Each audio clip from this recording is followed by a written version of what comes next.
So Apple actually dropped 3 new MacBooks last week. The MacBook Neo at $599, which by the way is a crazy price for Apple. And I promise to cover that in a separate video. But today we're focusing on the M5 MacBook Air 15 and the MacBook Pro 16 with M5 Max. One starts at $1099, the other at $2699. And for a lot of you, the cheaper one is generally the smarter buy. Now, I'm gonna be straight up with you, not a lot has changed on the outside. It has the same design, same display, same ports, same speakers. But there is one small thing I noticed on both of these machines. Look at the keyboards. On the previous model, you had text printed on the keys. Return, delete, tab, caps lock, all written out.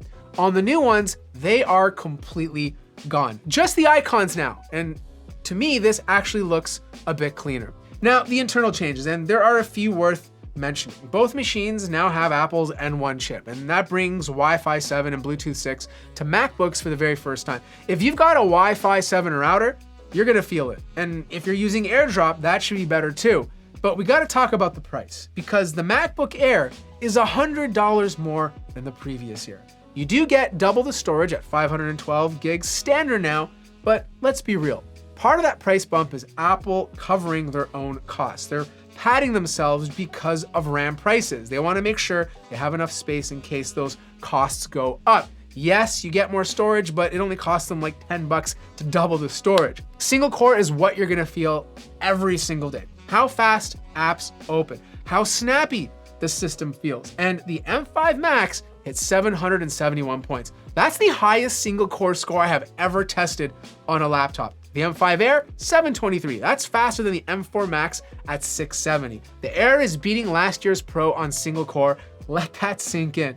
Multi-core, this is your heavy workloads, like think video editing or 3D work, whatever. On the M5 Max, you're scoring 8903. On the M4 Max, 7703. That's about 15% faster. Definitely a real noticeable improvement, but not as massive as previous years. But what is a massive leap is the Air. M5 Air hits 3583 versus the M4 Air at 2388. That's like a 50% multi-core improvement on the Air alone. Like that's not a minor upgrade, that's a generational jump. Speedometer tests everyday browser performance. The M5 Max scores 55. The M5 Air scores 52. That's right where the M4 Max was last year.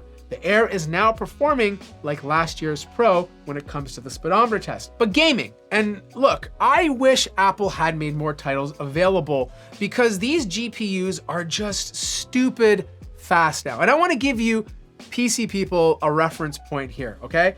I ran 3D Mark Steel Nomad, which is available on Mac OS, and the M5 Max scored 4330. An RTX 5080 laptop scored 4823. An RTX 5070 Ti laptop scored 3453.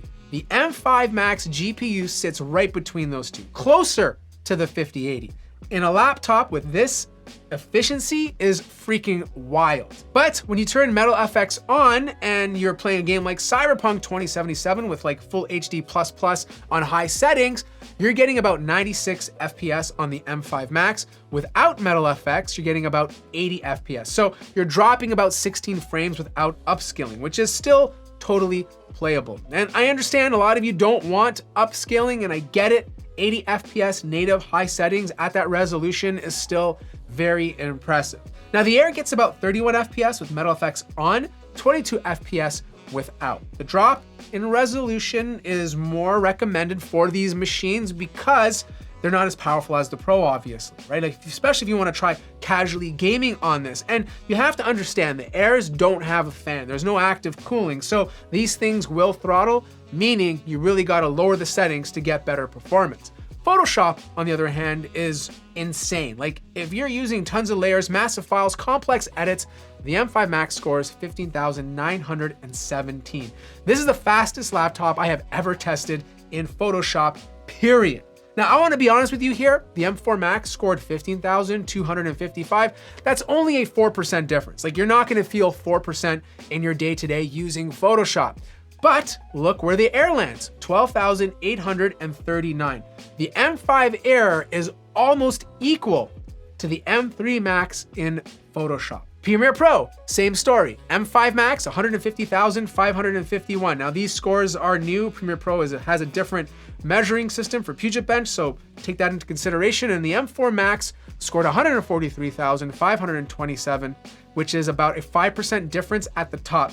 But again, here's what's interesting. The M5 Air scored 61,000. The M5 Pro scored 63,000. That is very close. Like, they're pretty much on the same level for Premiere. So if you're editing 4K part-time, the Air can absolutely handle it. Now we gotta talk about local AI performance. A lot of people are buying Macs now for LLMs just because of how much memory you can spec these things with. And look, I ran Qwen 3.5, 122 billion parameter model, the MLX version, so it's fully optimized for Apple Silicon using LM Studio.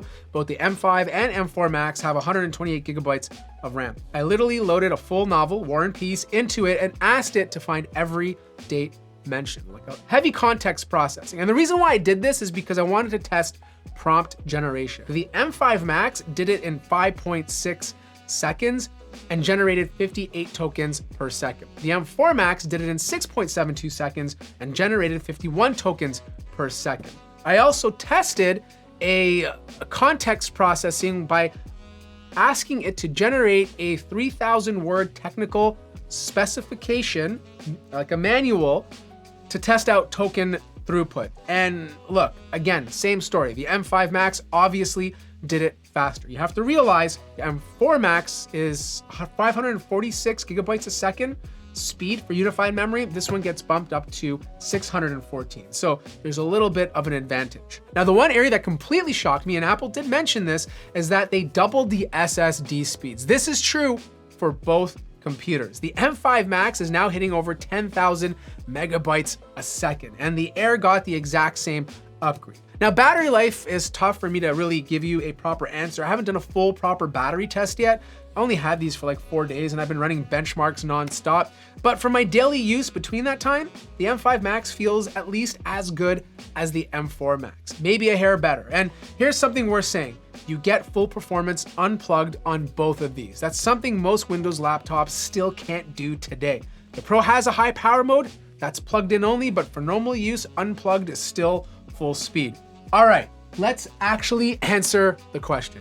Do you buy the Air or do you buy the Pro? I want you to get the Air if you're a student. Like, don't even look at the Pro. You're casually editing photos in Lightroom or Photoshop. You're editing 4K video part-time, not your full job, get the Air. If you're into music production, you want something light and easy to travel with, you want to save a lot of money, get the Air. But you should get the Pro if you are editing 8K ProRes professionally. You're running local AI or doing AI development and you need the RAM. Like, that's the key thing. You're doing heavy 3D rendering, Blender, motion graphics. The Air will throttle on sustained loads, the Pro won't. And if you're upgrading from like an older machine, it really depends what you're upgrading from. Like, if you're coming from an M1 Max or M2 Max, upgrade. Like, absolutely, you're gonna feel this everywhere. The M3 Max is sort of a tough call. Like, unless you're doing heavy AI or 8K work, probably hold off until the next generation. M4 Max, definitely skip this cycle. Like, wait for the next one or the OLED version that's supposedly coming. And look, gaming, I'm still telling you, buy a PC. Not because the M5 Max can't do it, like, it absolutely can. The numbers prove it, but you can get comparable performance on Windows for less money, and you have way more game options to choose from. These MacBooks are incredible as a bonus gaming machine. They shouldn't be your primary gaming rig. Look, Apple is really cooking right now. Both of these machines are excellent. It just comes down to what you actually do. Drop your current MacBook in the comments and I'll tell you straight up if it's worth upgrading overall. Subscribe if you want more MacBook coverage. I obviously have another video coming up on the MacBook Neo, so stay tuned for that. Links to both of these will be in the description, and I'll see you guys in the next one.